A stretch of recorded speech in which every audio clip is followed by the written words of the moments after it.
Hello, Eurovision friends. Thank you so much for coming to my channel, Eurovision Histories, for my review of semi-final 2.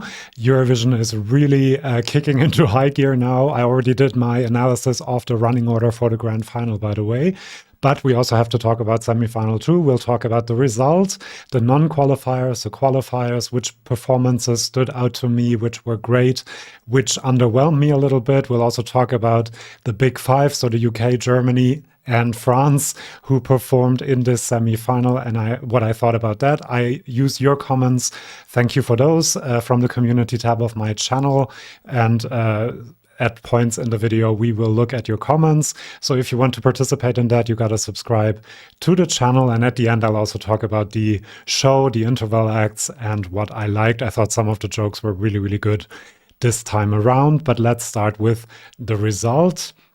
So at the beginning, I wasn't all that surprised that Lithuania was the first qualifier, that Israel was the second qualifier. That wasn't all that shocking. But when this came around, Armenia, Serbia, and Malta, I was sure that the qualifier was going to be Malta, with a small chance for Serbia, because I really liked that song. And then when Armenia qualified, I was very surprised, even though I have to say, after watching the performance, I was really, really impressed. And I thought this looks a bit like Blind Channel from Finland a few years ago, who did a really great job and had an amazing televote after that. The song was better, I think the Finnish song was, but very happy for Park. He really worked hard for this performance, I do believe. So quite happy, but this left me already in surprise, let's say, not in shock.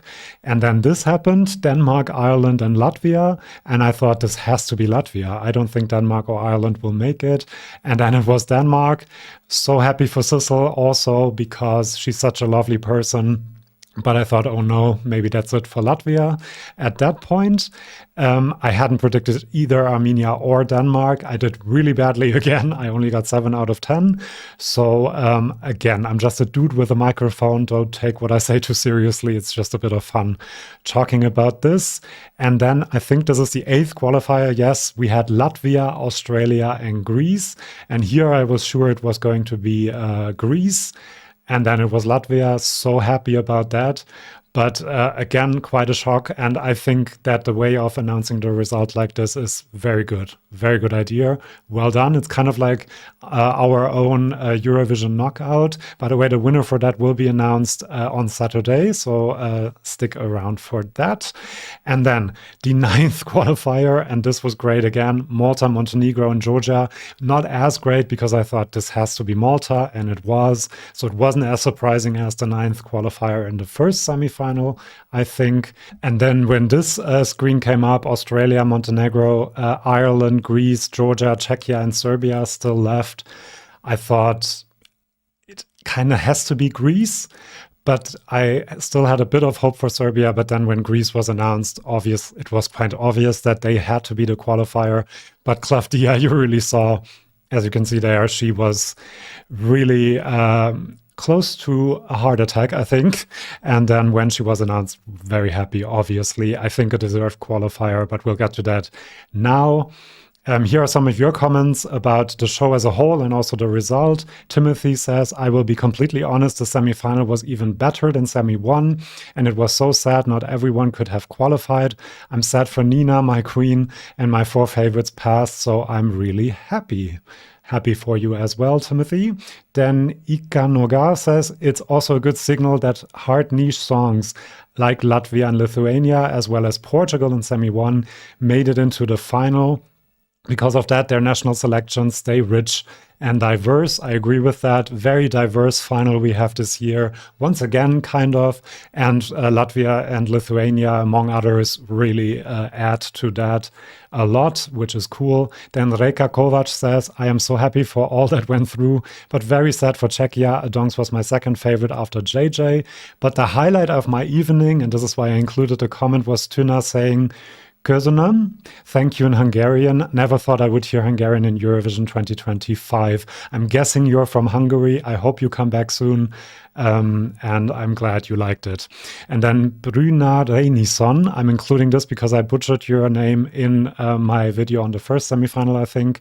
The non-English songs keep qualifying. This seems to be a recurring theme the last 2 years. So sad that Australia, Ireland, and Czechia didn't qualify. Though we had 2 songs completely in a national language and 1 song partly in a national language that did not qualify. So it's not that all national final entries qualified. Amdov said, I am glad they announced Lithuania first and I didn't have to sit on the edge of my seat the whole time. Did not catch much of the rest of the results. That might have happened to a lot of fans of the Lithuanian entry, since I was in a happy trance, which was only heightened when Latvia also made it. Cool, could not be happier. Very happy that you are happy. And ESC Auntie says, I've seen every single semi-final in Eurovision history, and this was one of the best. Latvia, Lithuania, Luxembourg, and Greece making it through makes me so happy. Poor Nina and the Dongs, though. I guess they could have qualified. Sorry, sometimes I cut the comments because they are a bit long. Semi 2, the non-qualifiers. Let's look at them and let's talk about why they might not have qualified. First, we have Gojo and the Milkshake Man. When I saw it, I thought this is qualifying because it was a very fun performance. The whole magic trick thing was very smart, I thought, and very memorable. I think the reason this didn't make it was that Finland and Malta came later on in the running order, much later on, and that might have limited its chances a little bit. Let's look at some of your comments. Jude Caruthers, I think, who is from Australia, says, this is the most devastated I have ever been at a non-qualification. But disregarding that, Gojo was an incredible representative who produced an absolute banger. Justice for Australia. Sorry, you didn't make it. Very unfortunate. Meiko says, I wonder if in a year of national languages and European identity, I talked about that in my prediction for Semi 2, Australia has not become too exotic. Maybe. I think that's probably over-analyzing it. I think the running order had more to do with it than any other factors, to be honest. Nina Žižić, dobro došli. I still think this was hurt a lot, number 1, by the running order, number 2, by the pillow thing that she had with her for most of the performance. I think this makes sense for the first 30 seconds, but then she should have taken it off and just sung the song without it. There were a few shaky vocal moments, like the voice broke a little bit at one point. That wasn't too much of a problem, I think, because it added a bit of rawness, actually, I thought, to the song. So she did really well. This is an incredibly staged entry as well. The lights and the stage graphics were very, very good. I hope they stay around and will be back next year. Because we need this color in Eurovision as well, and a national language entry, unfortunately, who didn't make it. And maybe Montenegro and Serbia canceled each other out a bit. Ballads in a national language. Very unfortunate. I voted for Montenegro a lot. I voted for Czechia, and I voted for Serbia. So money well spent, because they all didn't make it, unfortunately, but I did my part to try to help them qualify. Bena says, just to point out, Nina 2013 screwed by juries and Nina 2025 screwed by televote.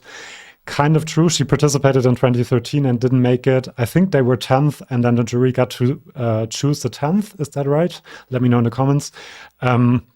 She might have chosen the wrong year to go with a ballad and also the wrong year to go with a more televote-friendly song. So maybe switch them. Maybe she can come back. I think she's a great, great singer with an amazing vocal tone. So I hope she comes back. Then it's Prince and Mila. I love this song. I thought this performance was very, very good. The vocals were very impressive. One of the best of the night, I thought. Maybe the dragging by the feet was a problem and took people out of the moment. I don't really know what happened. I love a ballad in a national language, especially in Serbian, which is such a nice sound, and I understand a little of it.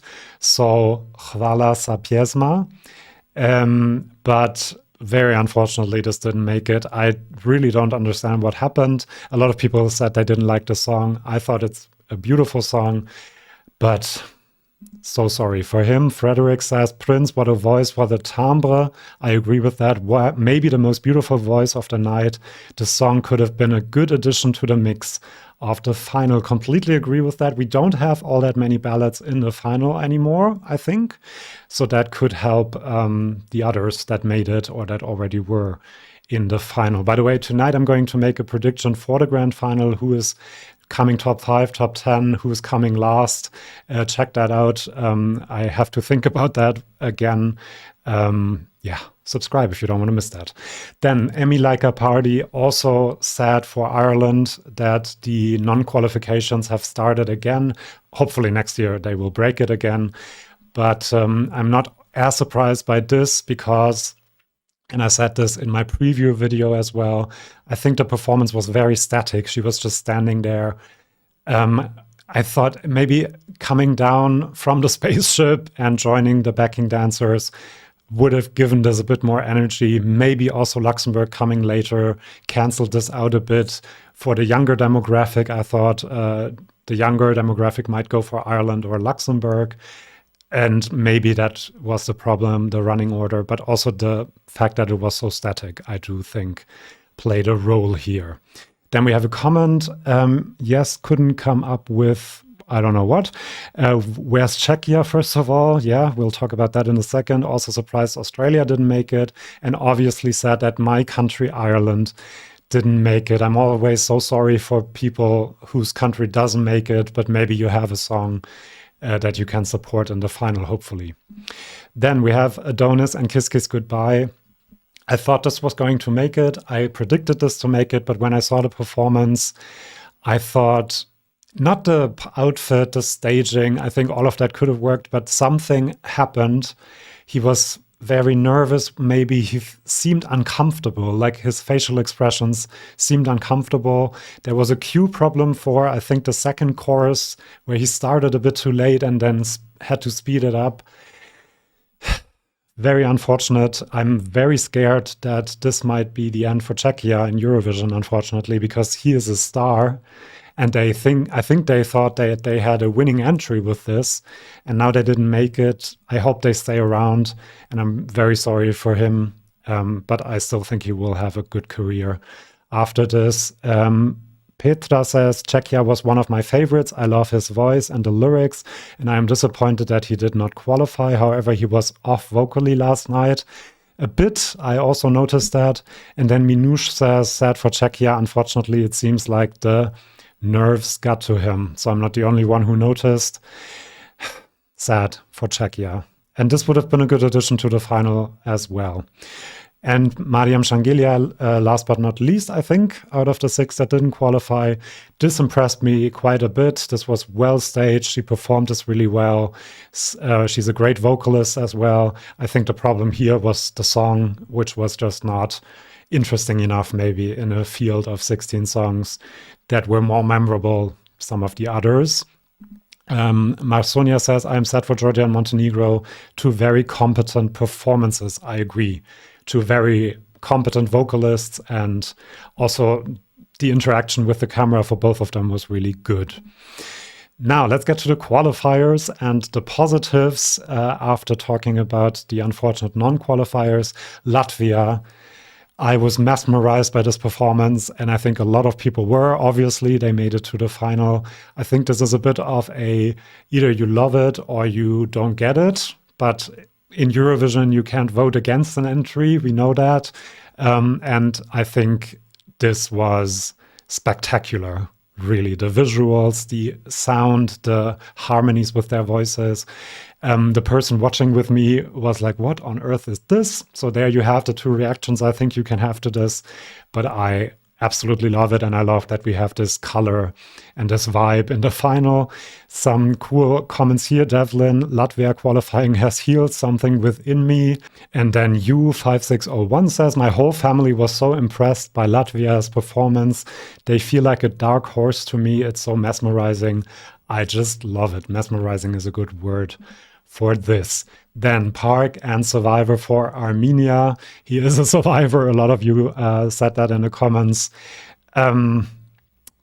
Great performance. When I saw this, again, I thought this was a very cool rock performance, like he was at a festival after the mud pit. Obviously, he does a lot of running, a lot of stuff is going on, and it's a visually impressive performance. You kind of forget that the song isn't that amazing. The I'm a survivor, I'm a liver part usually bugs me a lot, but it didn't quite bug me here. And I think the moment that got me the most is when he says, what does he say? Never forget who you are. And that is at a quieter moment in the song. And I think that's what got a lot of people, maybe. And also the part that is calmer in Armenian. And then he brings the energy again. That is really good.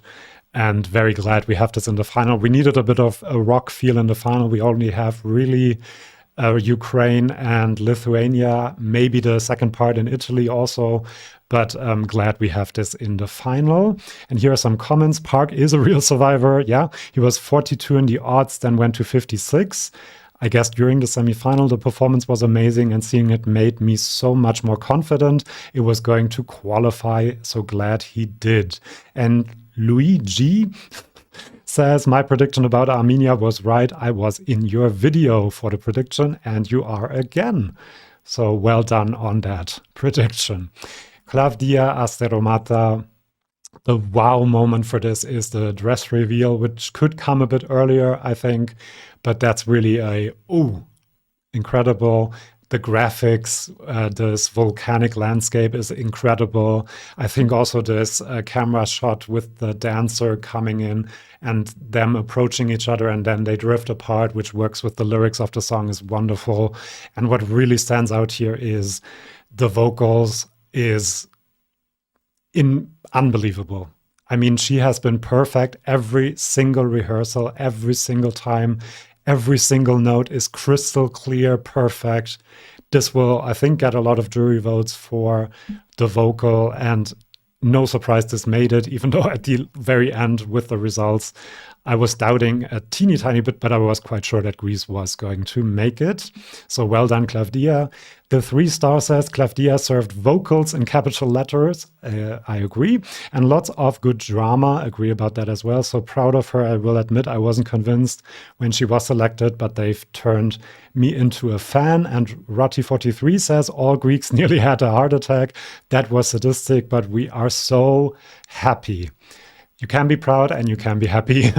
We have this in the final. Then Lithuania, Catharsis, another great vibe. The staging is amazing. His interaction with the camera is so impressive to me as well.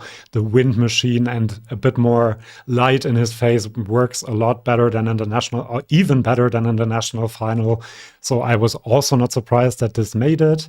Amber Isabel says, I screamed so loud that my sister came down shaking and crying. It was Lithuania, the first qualifier, my favorite. Go figure. So some very strong reactions, and I think Lithuanians can be proud of this performance. Yeah, I had another comment. I can't quite read the name, sorry. As a Lithuanian, I've never been prouder of our country in Eurovision. I already had extremely high hopes for our performance, but Catharsis still managed to blow me away. It felt like a 3-minute long movie. I agree with that. A Robert Eggers movie, so cinematic. And being announced first and seeing those rare grins on the band's faces, I agree. I don't think I've ever seen him smile, and then he did. But then later on, when they showed the 10 qualifiers on that balcony, he was quite, he didn't look as happy anymore. So maybe that's just his usual face. Well done, Lithuania. Anyway, then Mirjana Conte in serving. Unsurprisingly, this made it viral on social media a few months ago. I'm not sure whether it's viral still. Please let me know, because I'm not on TikTok and all of that. This was vocally very, very impressive. I think it is very out there, obviously, with the staging and everything that is happening on that stage.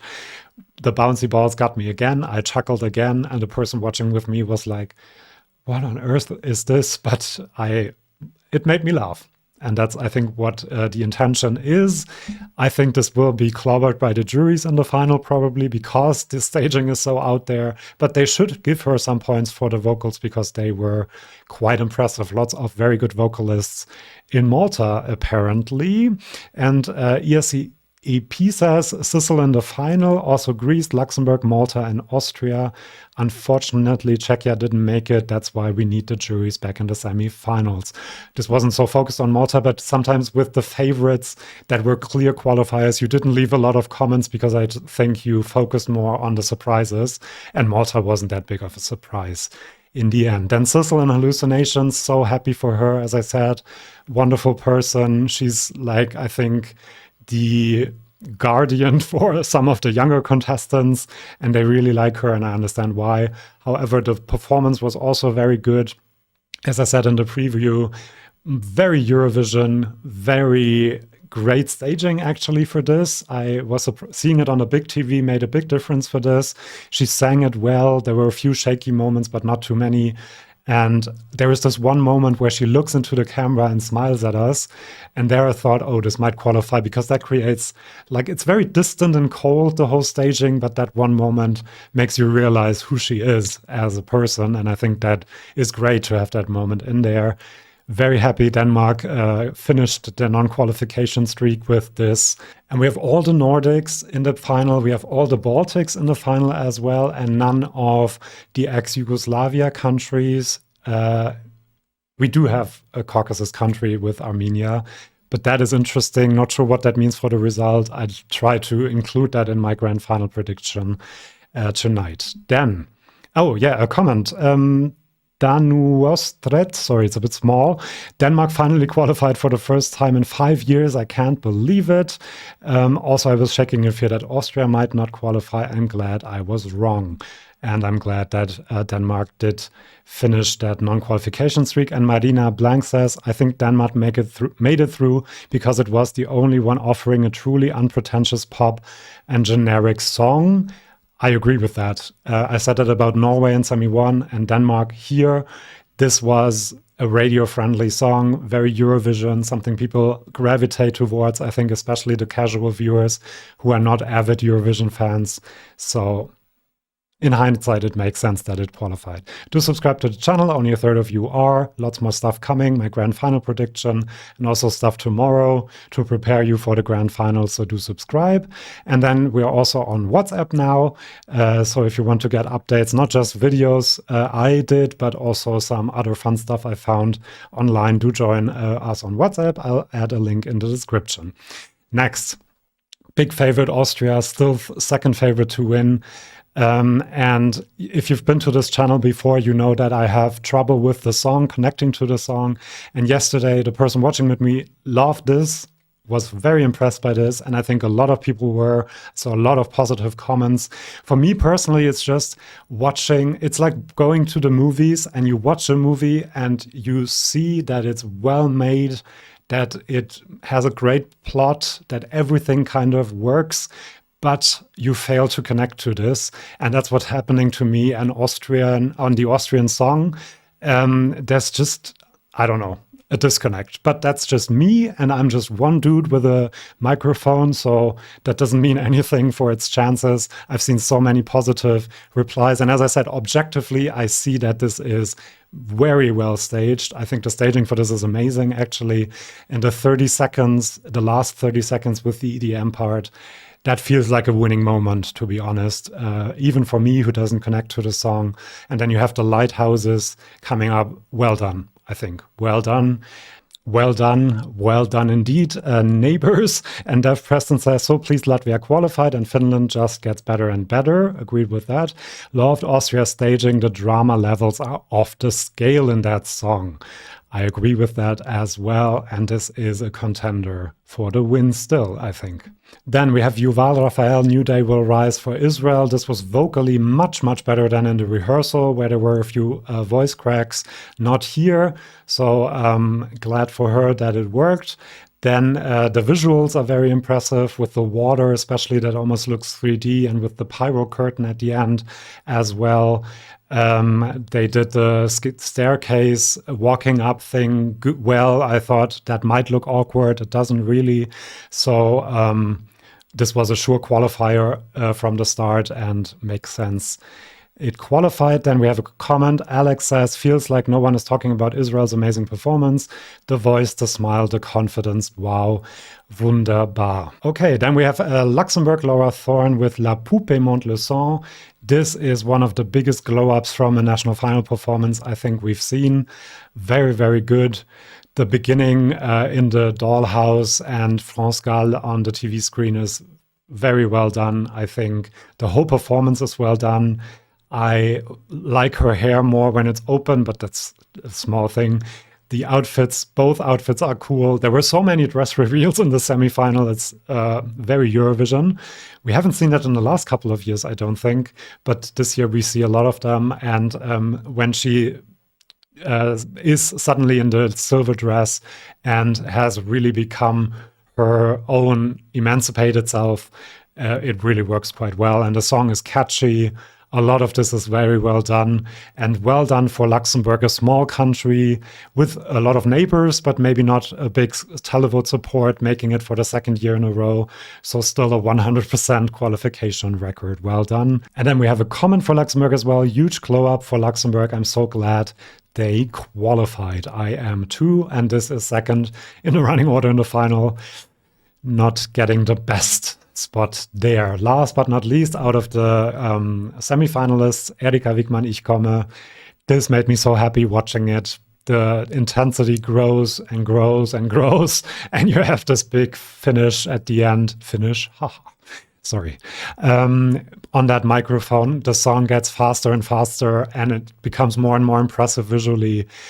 Well done. She really knows how to work the camera and everything else as well. Well done, Finland.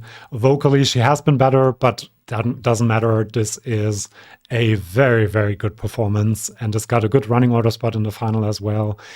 So let's see some of your comments. Mal Dragon says, Erika completely stole the show this semi. She was amazing. She is so good with the camera, and the song has such good energy. I agree with that. It made me feel energized after listening to 15 other songs. And Diana Chudova says, Erika was completely on another level, by far the best overall performance. By the way, so many positive comments about all the performances. I didn't see negative comments about almost anything. So except maybe the vocals for some of the non-qualifiers. So you really liked the show, and I did too. Let's talk about the big five: France, Germany, and the United Kingdom. Starting with France, this really got me. I was really emotional watching this. Lovely, lovely staging. This worked much better than in the rehearsal, where there were a lot of these cork parts, which it isn't sand, it is some kind of cork or wood splinters or something. No, not wood splinters, cork, I think. Is that the word in English? I hope so. In the rehearsal, a lot of that got stuck in her hair. Some of it got into her mouth, and she had to cough at the end of the performance when she said thank you and merci. Didn't happen here. And I do believe that they found a good balance of making the staging memorable and beautiful as well. This has a very distinct visual identity. We don't have these tones in the final at all, so that will help. And her vocal performance was amazing. The balance between impressive visuals and still having this emotional connection. I think it works. I would have personally liked a more stripped down staging for this and even more emotion, but I think they found the right balance, and this is also in it with a chance to win it, I do believe. I just think it's very risky if in a jury final or during the grand final some of that gets into her mouth and she has to cough during the performance, then it's all over probably, unfortunately. So interesting to see what happens, and I'm always scared to watch her, and then always very happy when she finishes. So well done, France. Ori Bonuki says, I had two winning vibe moments tonight, Austria and France. I can totally see that. Aber dann Tuna and Balla for my own country, Germany. The vocals were a bit shaky in some parts, but that's the only thing I didn't like about this. This looks so good. It looks like she's really in a club in Berlin. having the time of her life, dancing. She could be a bit more confident in some parts, but she also has to concentrate on the vocals. I understand that. I completely missed during the rehearsal the moment when Abor puts down the cello when he's on the big boombox thing and the whole thing explodes. So, yeah, I think this might do quite well. I'm not sure, but I like the staging. I'm very happy with our staging. Whoever came up with it, good job. And I am hopeful. Maybe I shouldn't be because I've been disappointed in the past, but this is good. Then we have some comments. ESC Marcel says, we have to talk about your country, Germany. Thank you. They were amazing. The vocals were high quality and the energy was at the maximum. I think there could be a bit more energy, but thank you so much. I'm proud of the half-Hungarian sibling duo from Hungary. Thank you so much. Unfortunately, Hungary is not in Eurovision and can't vote for us, but maybe Austria will give us some points. Then the United Kingdom. I said that in the rehearsal, the vocals were quite off. One of them was off. And then when you create these harmonies, that's a big problem. I read some people said that they were off here too. I didn't hear that. I thought it sounded quite good. I love their energy. I love a lot of things about this. I like this entry as well, this song. And a lot of this reminded me of a bit of a Spice Girl moment, some of the camera shots as well. The thing is, the staging for this is just not on par with the others we've seen. This boudoir looks so small on this huge stage. I think they should even get rid of that. I think it would be cooler to see them at the beginning with the crowd in the background. Then when they sing, what's this new tattoo? Why doesn't one of them have a tattoo on their arm and points to it? I think that would be funny. This needed the kitchen sink, lots more stuff like a house looks after a big party, like in a music video. And they have this chandelier, which is fine, but I think this could have been staged so much better. And I'm a bit worried for them, even though vocally I thought, and the freedom, when they sing freedom and the whole stage lights up, I really like that. I'm worried a little bit for the UK. Sosh says, all the performances were good. Congratulations, especially to the UK, was much better than expected, and also Greece. Thank you again for all your comments. Last but not least, I wanted to talk about the show. I thought some of the jokes were very funny. The stage dive moment was very good. This vacuuming moment got me after France. I hope they keep that for the final because it's very, very funny and more people should see that. Like vacuum away the sand, France left. And then also this, Erika Wigman's German is quite good, but it sounds so cute because the pronunciation isn't quite there, but it sounds very cute. And that moment made me laugh out loud also. So Hazel Buger is doing a much better job also than during the first semifinal, which was a bit awkward. I understand that. I did get it, but I understand how a lot of people didn't. And she was better here. And then we had the 4 artists that were supposed to perform, or songs, let's say songs that were supposed to be performed in 2020, couldn't because of the pandemic. I thought John Stier's staging for this with the burning jacket was almost better than anything we saw that evening. Very well done. And if this was the staging plan for 2020, he might have won actually already in 2020. I thought this was a nice moment, but I don't understand why you invite John Steers, The Roop, Effendi, and Destiny, so 4 artists that got to represent their country in 2021. Why didn't you invite Tom Leeb or the Mamas, or any of the others, Ben Dolic, any of the others that didn't get to ever perform on a Eurovision stage? That would have been much nicer, and the documentary style thing before, where they dramatized it all, was a bit much, I thought. But a nice moment, and nice to hear these songs on a Eurovision stage, indeed. And then we had the fans, which made me realize I'm not as big a fan as I thought I was, because these people are even more obsessed with Eurovision. I take breaks. Like for most of the summer, I don't really think about Eurovision. They apparently don't. That was a sweet moment. And then Sandra Studer closing the show with Insieme, a song I really, really love. And that's so a great message for right now, was also wonderful. She's a great singer. Obviously, she represented Switzerland, so that's not that big of a surprise. But I did like the show as well. That was my review of Semi 2. Tell me how you felt about it in the comments. And then, as I said, I'll try to predict the grand final tonight. So come back for that. Do subscribe if you haven't yet. Lots more stuff coming your way the next couple of days. So I hope you liked it, and do give a like to the video, because that helps with the algorithm, which I don't understand at some parts in some moments. But yeah, thank you so much for watching. See you soon, and bye-bye.